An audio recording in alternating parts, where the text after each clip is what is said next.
Former Chief Minister of Delhi, Mrs. Sheila Dikshit. Ma'am, thank you so much for speaking to Times Now. You've been seeing the spar between the central government and the Delhi government. Who do you place the blame on as far as that child's death is concerned? No, you see, it's difficult to place the blame on somebody, but whoever is the Chief Minister of this local government must first realize that Delhi is not a full statehood. It is a union territory. And therefore there are many things it has to do in coordination with the central government, which is represented in Delhi by the Lieutenant Governor. And you know, Delhi is not just an ordinary city, it's the capital of our country. So the style of functioning should really be for the benefit of the citizens of Delhi, and also bring that benefit through coordination.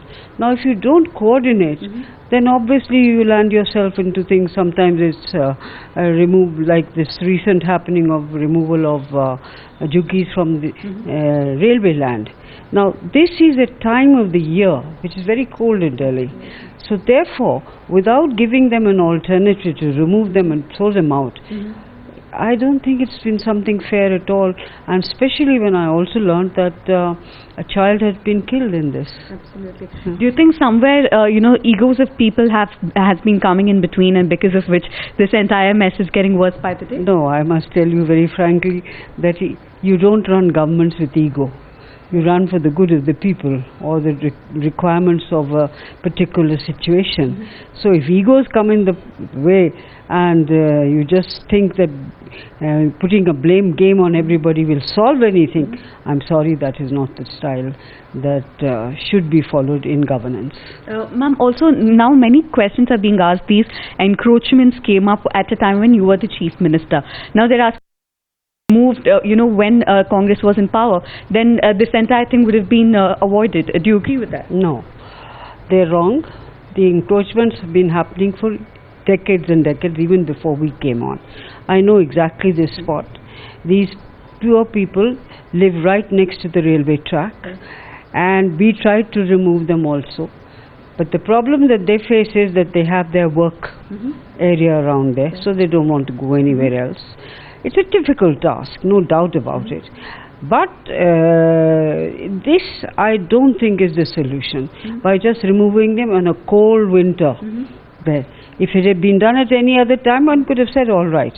But then also that the railways and other landowning agencies, Delhi government is not a landowning agency, so they should look after their lands and see that they are not encroached upon. DDA should look after this land, and if it finds that this land has been encroachment, I must say must clear it and take on the responsibility of resettling people.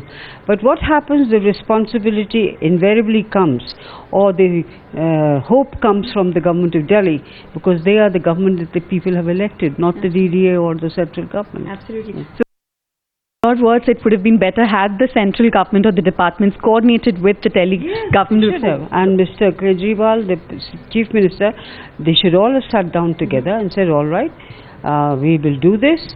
This is the final call, and then done it with a time which is appropriate.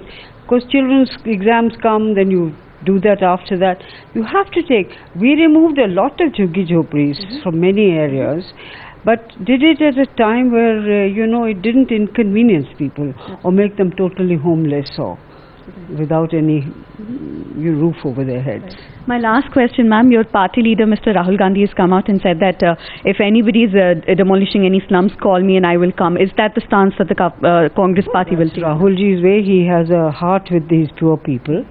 So he said, so everybody is demolishing, let me know, and he'll take whatever appropriate action he taken. I think that's a very good statement that he has made. Thank you so much for speaking to us. Thank you, ma'am.